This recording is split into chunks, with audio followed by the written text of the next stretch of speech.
ஆனி மாத பலன் அப்படிங்கிறது எப்படி கணிக்கப்படுதுன்னா, இந்த ஆனி மாதத்துல துவக்க நாளான ஆனி 1ஆம் தேதி என்ன கிரக நிலைகள் இருக்கு, மேலும் ஆனி மாதத்துல என்னென்ன கிரகங்கள் பெயர்ச்சி ஆகுது, இந்த பெயர்ச்சியால் ஏற்படக்கூடிய மாற்றங்கள் என்னென்ன அப்படிங்கறதன் அடிப்படையில தான் இந்த பதிவானது பதிவு செய்யப்படுது.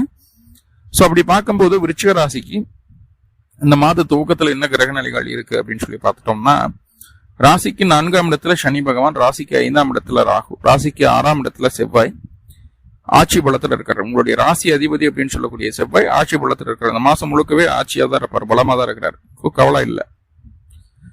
ராசிக்கு 7ஆம் இடத்துல குரு பகவான், குருவினுடைய பார்வை விருச்சிகத்துக்கு உண்டு, சனியினுடைய பார்வையும் உண்டு. ராசிக்கு 8ஆம் இடத்துல சூரியன், புதன், சுக்கிரன். அப்ப அஷ்டமஸ்தானத்துல 3 கிரகங்களுடைய சேர்க்கை இந்த மாதம் உங்களுக்கு உண்டாகிறது. ராசிக்கு 11ஆம் இடத்துல கேது பகவான், ராசிக்கு 11ஆம் அதிபதியான புதன் லாபஸ்தானாதிபதி அஷ்டமஸ்தானத்துல ஆட்சி பலம் அடையக்கூடிய ஒரு சூழல். முதல் 15 நாட்களுக்கு புதன் பகவான் ஆட்சி பலத்துல இருக்கக்கூடிய ஒரு அமைப்பு. சோ இந்த கிரக நிலைகளின் அடிப்படையில தான் இந்த மாதமானது துவங்குது. மேலும் இந்த மாதத்துல என்னென்ன கிரகங்கள் பயிற்சி ஆகுது அப்படின்னு சொல்லி பார்த்துடலாம். முதல்ல உங்களை ராசிக்கு 10க்கு அதிபதி அப்படின்னு சொல்லக்கூடிய சூரிய பகவான் உங்க ராசிக்கு 7ஆம் பாவத்துல இருந்து ராசிக்கு 8ஆம் இடமான மிதுன ராசிக்குள்ள பயிற்சி ஆகிறார். ஆனி மாதம் 1ஆம் தேதி 15/6/2024 அன்னைக்கு. சோ அப்படியே அந்த சூரிய பகவான் அஷ்டமஸ்தானத்துக்கு பயிற்சி ஆகக்கூடிய ஒரு சூழ்நிலை.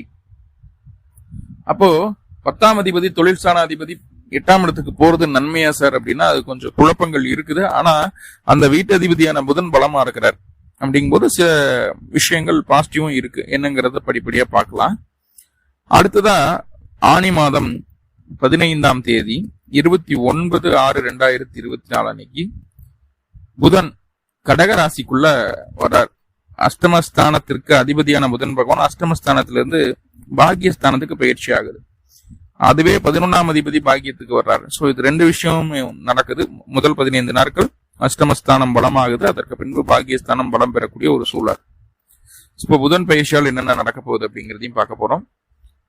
அதற்கு பின்பு ஆனி மாதம் 23ஆம் தேதி 7/7/2024 அன்னைக்கு உங்களுடைய ராசிக்கு 7ஆம் அதிபதி கலத்திர ஸ்தானாதிபதி அப்படின்னு சொல்லக்கூடிய சுக்கிர பகவான் அஷ்டமஸ்தானத்திலிருந்து பாக்கியஸ்தானத்துக்கு பயிற்சி ஆகிறார். சோ இது ஒரு நல்ல விஷயம், பெரிய பாதிப்பு நீங்க போகுது அப்படிங்கறத சொல்லுது. அதற்கு பின்பு ஆனி மாதம் 28ஆம் தேதி 12/7/2024 அன்னைக்கு உங்களுடைய ராசி அதிபதி அப்படின்னு சொல்லக்கூடிய செவ்வாய் உங்க ராசிக்கு 7ஆம் இடத்துக்கு பயிற்சி ஆகிறார். 6ஆம் இடத்துல இருந்து மாச கடைசியில இங்க போய் குருவோட இணையினார். அப்போ செவ்வாய் பயிற்சி ஆகுறது அப்படிங்கிறது உங்களுக்கு அடுத்த மாசம் தான் அதுக்கு உண்டான இம்பாக்ட கொடுக்கும். ஏன்னா மாச கடைசியில தானே பயிற்சி ஆகிறாரு. ஆடியில என்ன நடக்கணும் பார்க்கலாம் செவ்வாய் பயிற்சியினால. இப்போ செவ்வாய் 6ஆம் இடத்துல இந்த மாதம் முழுக்க இருக்கிறதால அங்க செவ்வாய் ஆட்சி பலத்துல தான் இருக்கிறாரு. ஒரு ராசி அதிபதி பலம் பெற்று இருக்கக்கூடிய ஒரு சூழ்நிலை தான். சோ அதனால என்னென்ன பிளஸ் மைனஸ் பாத்திரலாம். அடுத்ததான் ரொம்ப ரொம்ப முக்கியமான விஷயம், இதுவரைக்கும் பார்த்தது கிரக பெயர்ச்சி. இப்ப நம்ம சொல்லக்கூடியது ஒரு கிரகம், ரொம்ப முக்கியமான கிரகம் வக்ரமாகுது. ஆனி மாதம் 15ஆம் தேதி 29/6/2024 அன்னைக்கு சனி பகவான் உங்க ராசிக்கு 4ஆம் இடமான சுகஸ்தானத்தில் இருக்கக்கூடிய கிரகம் வக்ரம் அடைகிறார்.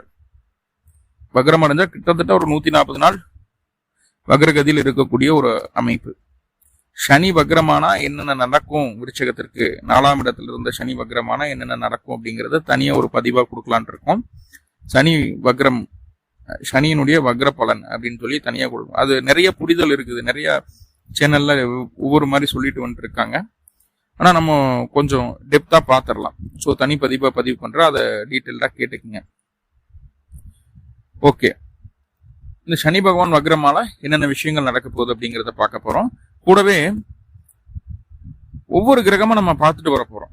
சூரியன், சந்திரன், செவ்வாய், புதன், சுக்கிரன் அப்படின்னு ஒவ்வொரு கிரகமா பார்த்துட்டு வந்துட்டு இருக்க போறோம். அப்படி எந்த கிரகத்தினுடைய தசாபுத்தி அந்தரத்துல இப்போ உங்களுடைய சுயஜாதகம் இயங்கிட்டு இருக்கோ அந்த கிரகத்தை பத்தி பேசும்போது நல்ல காது கூர்மையா கேட்டுக்கோங்க, காது கொடுத்து கேட்டுக்கோங்க. ஏன்னா அந்த கிரகத்திற்கு என்னென்ன விஷயங்கள் சொல்றோமோ எல்லாமே உங்களுக்கு நடக்கும். சில பேர் என்ன பண்றாங்கன்னா ஒரு 10 நிமிஷம் 15 நிமிஷம் வீடியோனா ஒரு 2 நிமிஷம் 3 நிமிஷம் பாக்குறாங்க, அதுக்கப்புறம் ஸ்கிப் பண்ணிட்டு போயிடுறாங்க. ஆனா நம்மளுக்கு என்ன சொல்ல வர்றாங்க, நம்மளுக்கு என்ன தசை என்ன புத்தி நடக்குதுன்னு பார்த்துட்டு நம்மளுக்கு என்ன சொல்ல வர்றாங்கன்னு கேட்டீங்கன்னா, இந்த மாசம் அது நடந்தே தீரும், நம்ம அதுல கிளியரா இருந்துக்கலாம். அப்போ முன்கூட்டியே நம்மளுக்கு சில விஷயங்கள் தெரிஞ்சிச்சுன்னா முன்னாடியே பிளான் பண்ணிக்கலாம், என்ன செய்யலாம் செய்யக்கூடாது அப்படிங்கிறது இந்த மாசத்துக்கு உண்டான விஷயங்களை நம்ம முன்கூட்டியே பிளான் பண்ணிக்கலாம். ஸோ அது அடுத்த ஸ்டெப் எடுத்து வைக்கிறதுக்கு கொஞ்சம் யூஸ்ஃபுல்லாக இருக்கும் அப்படிங்கிறது அடியனுடைய கருத்து. ஸோ அப்படி பார்த்துக்கிறது நல்லது. ஓகே, இப்போ வந்து சூரிய பகவான் என்ன செய்யறார் உங்களுடைய ராசிக்கு? சூரியன் அப்படின்னு சொல்லக்கூடிய கிரகம் என்ன பண்ண போகுது அப்படின்னு பார்த்துட்டா, நல்லா பாருங்க, உங்களுடைய ராசிக்கு 10ஆம் அதிபதி, தொழில் ஸ்தானத்திற்கு அதிபதி சூரிய பகவான். உங்களுடைய கர்மஸ்தானத்திற்கு நீங்க என்ன செய்யறீங்க, உங்களுடைய செயல் என்ன, அதை எப்படி முடியும், பாசிட்டிவா நெகட்டிவா அப்படிங்கறத தீர்மானம் பண்ணக்கூடியது சூரியன். உங்களுடைய வேலை என்ன, உங்களுடைய தொழில் என்ன அப்படின்னு தீர்மானம் பண்ணக்கூடிய கிரகம். அவர் போய் 8ஆம் இடத்துல உட்கார்ந்துட்டாரு. 8ஆம் இடம் அப்படிங்கிறது வம்பு, வழக்கு, பிரச்சனை, அசிங்கம், அவமானம், சண்டைகள், சச்சரவுகள், திடீர் அதிர்ஷ்டம், இந்த மாதிரி நிறைய நெகட்டிவ் சின்ன சின்ன பாசிட்டிவ் வச்சிருக்கக்கூடிய ஒரு பாவம் 8. அப்போ அந்த பாவத்துல போய் 10 கூடியர் உட்கார்றாரு. ஸோ இது நல்ல விஷயமா சார் அப்படின்னு கேட்டா, கண்டிப்பா விருச்சிகத்திற்கு சூரிய பகவான் மறைவது அப்படிங்கிறது நல்ல விஷயம் கிடையாதுங்க.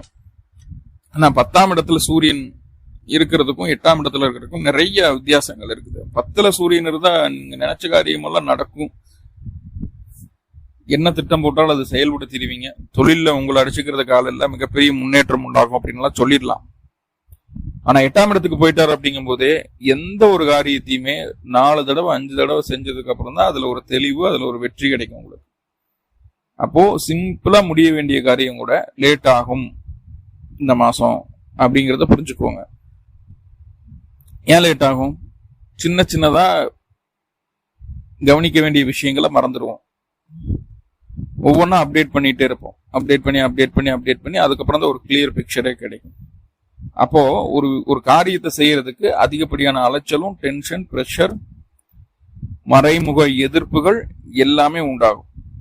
இப்பதான் தொழில் ரொம்ப கொஞ்சம் முடங்கி போச்சு.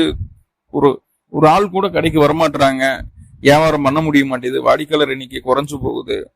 யாராவது ஏதாவது பண்ணிட்டாங்களோ, ஏதாவது செய்வினை கோளாறுகள் இருக்குமோ, ஏதாவது பிரச்சனைகள் இருக்குமோ அப்படின்னு சொல்லி மனசு தோண ஆரம்பிக்கும். வேலைக்கு போகக்கூடிய நபர்களுக்கு உடல் ரீதியான பிரச்சனைகள்னால வேலையை தெளிவா செய்ய முடியாது, கொஞ்சம் கஷ்டப்பட்டுட்டே இருக்கிற மாதிரி இருக்கும். என்னடா இவ்வளவு கஷ்டமா இருக்கு அப்படிமா, இல்லைன்னா கரெக்டா ஆபீஸ் போக முடியாது, வேற ஏதாவது வேலை வந்துடும், குடும்பத்துக்குள்ள சின்ன சின்ன விஷயங்கள் முன்பின் நடக்கும். அத்தனையும் வந்து குடும்பத்துக்குள்ள சின்ன சின்ன விஷயங்கள் முன்பின் நடக்குதுன்னு சொல்றோம் இல்லையா, அது எல்லாமே நம்மளோட பேச்சுனாலதான். எப்படி பேசுவோம்னா, இந்த மாசம் ரொம்ப அடமெண்டா, ரொம்ப வேகமா யோசிக்காம சில விஷயங்களை வார்த்தைகளை விட்டுருவோம். அதிகார போக்கு அதிகமாக தென்படக்கூடிய ஒரு சூழ்நிலை உண்டாகும் உங்களுடைய பேச்சுல.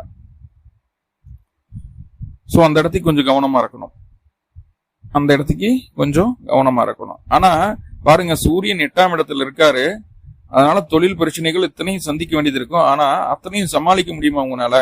அதெல்லாம் நீங்க கவனிச்சிருவீங்களா? அதெல்லாம் பாத்துடுவீங்களா? இதெல்லாம் சமாளிச்சு வந்துருவீங்களா அப்படின்னு கேட்டா, குருவினுடைய பார்வை இருக்குது. ஸோ அப்போ தொழிலில் வேலையில் எவ்வளவு ப்ரெஷர், டென்ஷன் இருந்தாலும் அது வருமானத்தை பாதிக்காது. வரவேண்டிய வருமானம் வந்தே தீரும். ஆனால் சுயதொழில் செய்கிறவங்க, 4 பேர்த்த நம்பி ஒர்க் பண்ணுறவங்க இருக்காங்க இல்லையா, அதாவது வந்து வாடிக்கையாளர் நம்பி மட்டுமே தொழில் செய்யக்கூடிய நபர்களுக்கு கொஞ்சம் இழுபறியாக தான் இருக்கும். வாடிக்கையாளர் படியேறி மேலே வரமாட்டாங்க அப்படிங்கிற ஒரு விஷயத்த அந்த சூரிய பகவான் சொல்றார். இது எல்லாமே உங்களுடைய சுய ஜாதகத்துல சூரியனுடைய தசாபுத்தி நடக்கணும், அல்லது சூரியனுடைய நட்சத்திரங்கள்ல இருந்து ஏதாவது கிரகம் தசாபுத்தி நடத்தணும். இப்படி இருந்தா மட்டும்தான் இந்த விஷயங்கள் எல்லாமே ரொம்ப ஸ்ட்ராங்கா நடக்கும். இல்லைன்னா கொஞ்சம் தொந்தரவுகளுக்கு 2-3 நாளைக்கு எப்போ தொந்தரவு இருக்குன்னா, கிருத்திகை, உத்திரம், உத்திராடம் இந்த நட்சத்திரங்கள்ல சந்திரன் பயணிக்கக்கூடிய நாட்கள்ல தொழில் அழுத்தங்கள் இருக்கும் விருச்சகத்திற்கு. அந்த ஒரு நாள் மட்டும் இருக்கும், மாசத்துல 3 நாள். அதுக்கப்புறம் கொஞ்சம் ஃப்ரீ ஆயிடுவீங்க.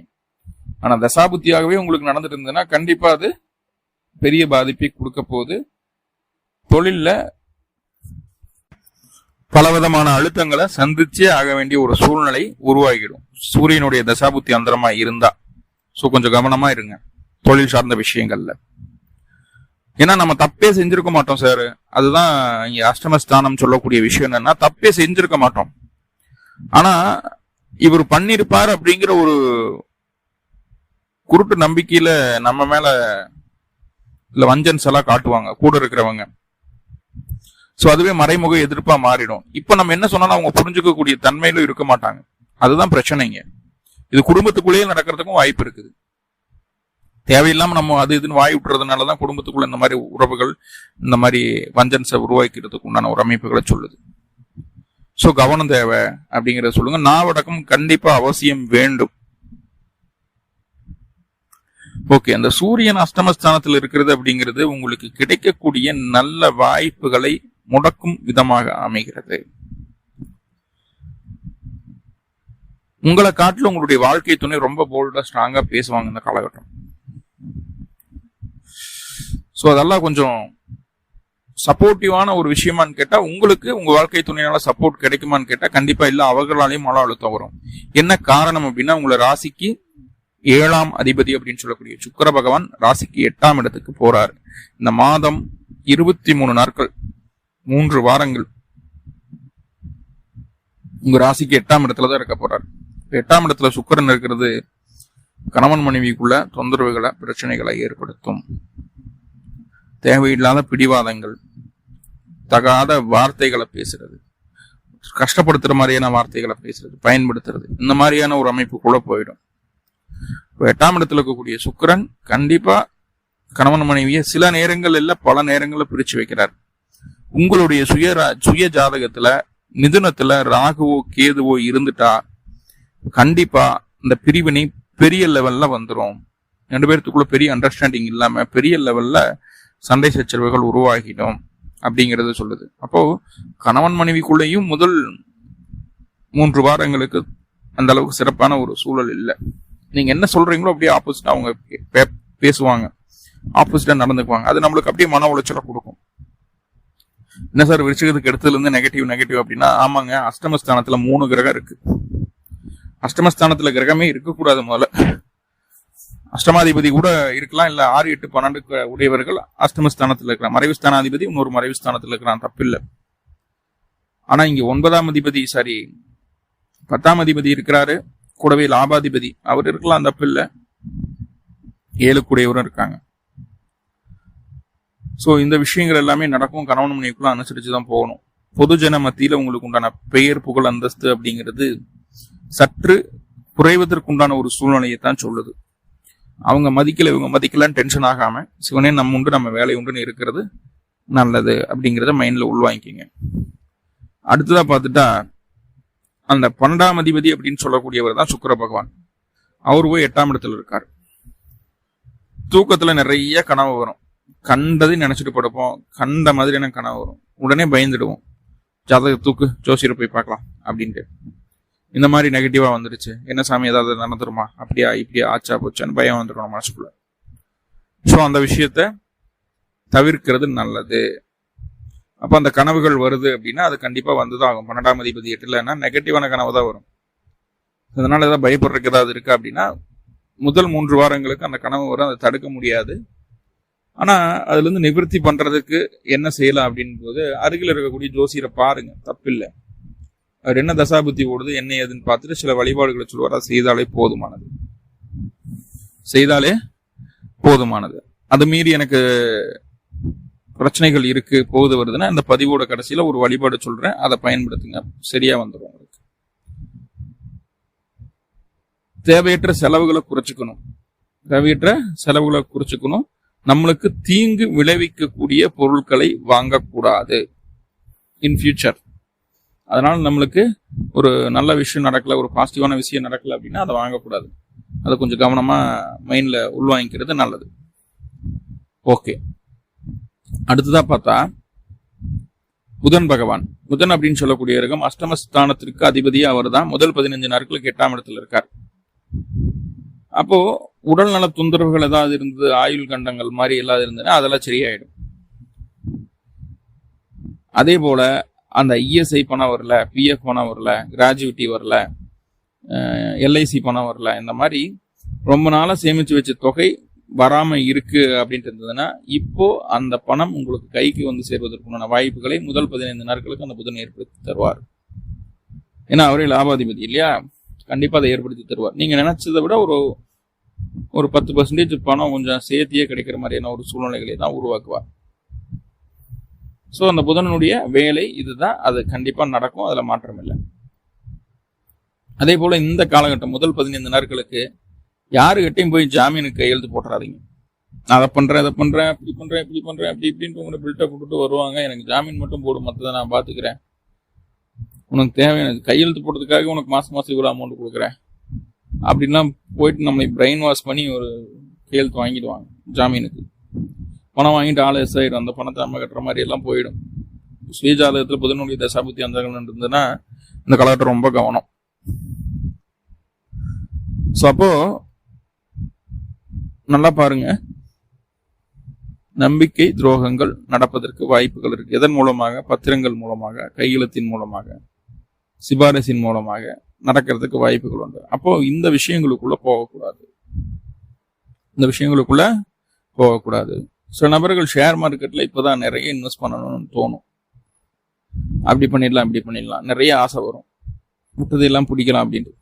தயவு செஞ்சு அதை பண்ணிடாதீங்க. முதல் 15 நாட்களுக்கு இந்த மாதிரி விட்டதை பிடிக்கிறேன், நிறைய சம்பாதிக்கிறேன், திடீர்னு பெரிய ஆளா மாறுறேன் அப்படின்னு சொல்லிட்டு சின்ன சின்ன திடீர் அதிர்ஷ்டங்களை நம்பி உங்களிடம் உள்ள சேமிப்புகளை இழக்க வேண்டாம் அப்படின்னு மைண்ட் வச்சுக்கணும். முதல் 15 நாளைக்கு. அதுக்கப்புறம் 9, 11, 8 தொடர்பு திடீர் அதிர்ஷ்டங்கள் கிடைக்கக்கூடிய ஒரு வாய்ப்புகளை சொல்கிறது. 9, 8, 11 நம்ம ஒரு விஷயத்துக்காக சில முயற்சிகள் பண்ணிட்டு இருப்போம். ஆனா வேற ஏதோ ரிசல்ட் கிடைக்கும். அந்த ரிசல்ட் வந்து நம்ம செய்யக்கூடிய விஷயத்தை விட அதுல நல்ல பெனிஃபிட் இருக்கிற மாதிரி இருக்கும். திடீர்னு ஒரு கேரளா போவோம், லாட்ரி வாங்கலாம் அப்படின்ற ஒரு எண்ணம் வரும். குருவாயூரப்பன் கோயில போய் பார்த்து போட்டு சாமி பார்த்து லாட்ரி எடுத்துட்டோம்னா லாட்ரியில பரிசு வந்துடும். அந்த மாதிரி திடீர் அதிர்ஷ்டங்கள் 2வது 15 நாட்களுக்கு ஜூன் மாதம் 29ஆம் தேதிக்கு மேல ஆரம்பிக்குது. ஆணி 15 இருந்து. அந்த புதன் பகவான் 9ஆம் இடத்துக்கு வர்றது நன்மையான்னு கேட்டா கண்டிப்பா நன்மைதான். கூடவே மேல் மூத்த சகோதரம் மற்றும் பாலிய நண்பர்கள் உங்களுடைய வளர்ச்சிக்காக சில விஷயங்களை உங்களுக்கு கற்றுத் தருவார்கள். அதுவும் ஒரு அமைப்பு தான். படிப்பு அப்படிங்கிறது நல்லபடியா மாறும். ஆரம்ப கல்வி, உயர்கல்வி, மேற்கல்வி நல்லபடியாகும். வயது முதிர்ந்த நபர்களுக்கு உடல் ஆரோக்கியம் பாதிப்பு அப்படின்னு சொல்லக்கூடிய நபர்களுக்கு சற்று பாதிப்பிலிருந்து நிவர்த்தி ஆவதற்கான வாய்ப்புகள் இருக்கும். ஆனா அதை நம்மளே கெடுத்துக்குவோம். காரணம் என்ன அப்படின்னா, உங்களுடைய ராசி அதிபதி அப்படின்னு சொல்லக்கூடிய செவ்வாய் 6ஆம் இடத்துல இருக்குது. அப்போ உடம்பே தேறி வரும், நான் இன்னும் மருந்து எக்ஸ்ட்ராவா எடுத்துக்கிறேன், இல்ல இதை விட்டுட்டு அலோபதி மாறுறேன், அலோபதி விட்டு யுனானி மாறுறேன், அப்படி இப்படின்னு கொஞ்சம் மாத்தி இருக்கிற உடம்ப மறுபடியும் எடுத்துக்கக்கூடிய ஒரு அமைப்பை சொல்கிறது. அப்போ உடல் சார்ந்த விஷயங்களாகட்டும், உணவு சார்ந்த விஷயங்களாகட்டும், கண்டிப்பா ஒரு அட்வைஸோட, நல்ல தேர்ந்த அனுபவம் வாய்ந்த நபர்களுடைய அட்வைஸோட, இல்ல டாக்டரோட அட்வைஸோட செய்துக்கிறது நல்லது. தாயாருக்கு அப்பப்போ உடல்நல தொந்தரவுகள் வந்து நீங்கக்கூடிய ஒரு அமைப்பு. உங்களுக்குமே சின்ன சின்ன உடல் தொந்தரவுகள் இருக்கும். நீங்க நல்லதே செஞ்சாலும் அதை தப்பா சொல்றதுக்கு தான் கூட ஆளுக இருக்கும். அதை தப்பா சொல்றதுக்கு தான் ஆளுக இருக்கும். கவனமா இருங்க.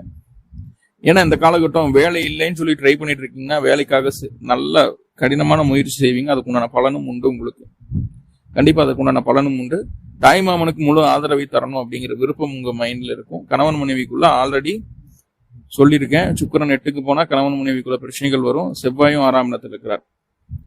அப்போ இந்த காலகட்டம் வேலைக்கு முக்கியத்துவம் கொடுத்து வாழ்க்கை துணையை கொஞ்சம் உதாசீனப்படுத்தக்கூடிய ஒரு அமைப்பாக பார்க்கப்படுகிறது. ஸோ அந்த விஷயத்துல மட்டும் கொஞ்சம் கவனமா இருங்க. ஆனா எதிர்ப்புகள் அப்படின்னு சொல்லி உங்ககிட்ட வந்தாச்சுன்னா 100% அந்த எதிர்ப்புகளை ஜெயிச்சிருவீங்க. அதை எந்த மாற்றமும் இல்லை. அந்த அளவுக்கு தைரியம், வீரியம் எப்படி உங்களுக்கு வந்ததுன்னே தெரியாது. அந்த அளவுக்கு ஸ்ட்ராங்கா நடந்துக்க போறீங்க. எதிர்ப்புகளை கண்டிப்பா ஜெயிச்சிருவீங்க. எதிரிகளை பொசுக்கக்கூடிய வல்லமை இந்த மாதம் உங்களுக்கு உண்டாகும். வேலையில சின்ன சின்ன டென்ஷன் பிடிச்சிட்டு இருக்கும். ஆனா வேலையில முன்னேற்றம் தான், வளர்ச்சி தான், தொந்தரவுகள் இல்லை. சரிங்களா? சுயதொழில மட்டும் ரொம்ப ரொம்ப கவனமா இருக்கணும் அந்த மாசம் முழுக்கவே. ஓகே, அடுத்ததா பாருங்க, சனி பகவான் வக்ரமாயாச்சு. தாயாரோட உடல்நிலையில பாதிப்புகள் இருந்ததுன்னா படிப்படியே இந்த மாதத்துல இருந்து குறையும். வக்ரமானதுல இருந்து ஆணி 15, 29/6/2024 இருந்து தாயாருக்கு உடல்நலம் தேறி வர்றதுக்கு வாய்ப்புகள் உண்டு. அல்ல சார் நல்லாதான் இருக்காரு அப்படின்னா இந்த காலகட்டம் கொஞ்சம் கைகால் மூட்டு வலிகள் வர்றதுக்கு, ஸ்லிப்பரியா இருக்கக்கூடிய இடங்கள்ல கொஞ்சம் கவனமா நடக்கிறதுக்கும் வாய்ப்புகளை பார்த்துக்கோங்க. இல்லை அப்படின்னா ஸ்லிப்பரியா இருக்கிற இடங்கள்ல வலிக்கி விட்டு கீழே விழுகிறது, இந்த மாதிரி விஷயங்கள் நடக்கிறதுக்கு வாய்ப்புகள் இருக்குது. நல்ல செப்பல்ஸா வாங்கி கொடுங்க. அதே போல வண்டி வாகனத்தை மாத்தலான்ற ஒரு சிந்தனை வரும். உண்மை இதையே வச்சுட்டு எவனோ ஓட்டிட்டு இருக்கிறது, அடுத்ததான் பண்ணலாம், பார்க்கலாம், பிடிக்கலாம் அப்படிங்கிற ஒரு சிந்தனை வரும். வீட்டு வேலைகள், வீட்டு கட்டுமான வேலைகள் எல்லாம் கொஞ்சம் செய்வீங்க. வீட்டில் பழைய பொருட்கள் ஏதாவது இருந்ததுன்னா அதை எடுத்துகிட்டு போய் சரி பண்ணி ரிப்பேர் பண்ணி ஓடுற மாதிரி பயனுள்ள வகையில் மாற்றுறதுக்குண்டான வேலை நடக்கும் இந்த மாதம். ஸோ இதெல்லாமே நல்ல விஷயம் தான். தாயாரோட உடல்நிலையில் மட்டும் கொஞ்சம் அக்கறையாக இருக்கிறது நல்லது அப்படிங்கிறத மைண்டில் உள்வாங்கிக்குவாங்க. இப்போ நிறைய பாசிட்டிவான விஷயங்கள் பார்த்துட்டோம். சின்ன சின்ன நெகட்டிவ்கள் இருக்கு இல்லையா? அந்த நெகட்டிவை பாசிட்டிவாக மாற்றிக்கணும் அப்படின்னா என்ன பண்ணணும் அப்படின்னா, அருகில் இருக்கக்கூடிய அம்பாள், காமாட்சியாக இருக்கலாம், மீனாட்சியாக இருக்கலாம், விஷாலாட்சியாக இருக்கலாம். அம்பாள் முன்னாடி நந்தி இருக்கணும், நந்தி வாகனம் இருக்கணும். அப்படி இருக்கக்கூடிய அம்பாளுக்கு 2 நல்லெண்ணெய் தீபம். நந்தி வாகனம் இருக்கக்கூடிய அம்பாள் இருந்தால் கண்டிப்பாக சிவபெருமான் இருப்பாங்க. அப்போ சிவனுக்கு 2 நல்லெண்ணெய் தீபம் போட்டுட்டு அம்பாளுக்கு வெள்ளை மலர்கள் வாங்கி கொடுக்கலாம், பச்சரிசி மாவு வாங்கி கொடுக்கலாம். அபிஷேகத்துக்கு செய்து பச்சரிசியால் செய்த உணவுகளை அம்பாளுக்கு படைச்சு வழிபாடு செய்துட்டு மற்றவங்களுக்கும் கொடுக்கலாம். எப்போ பண்ணணும் அப்படின்னா, பிறந்த கிழமை அன்னைக்கும் பிறந்த நட்சத்திரத்தன்னைக்கும் இந்த வழிபாடு செய்யணும். செய்துட்டு வரும்போது கட்டாயம்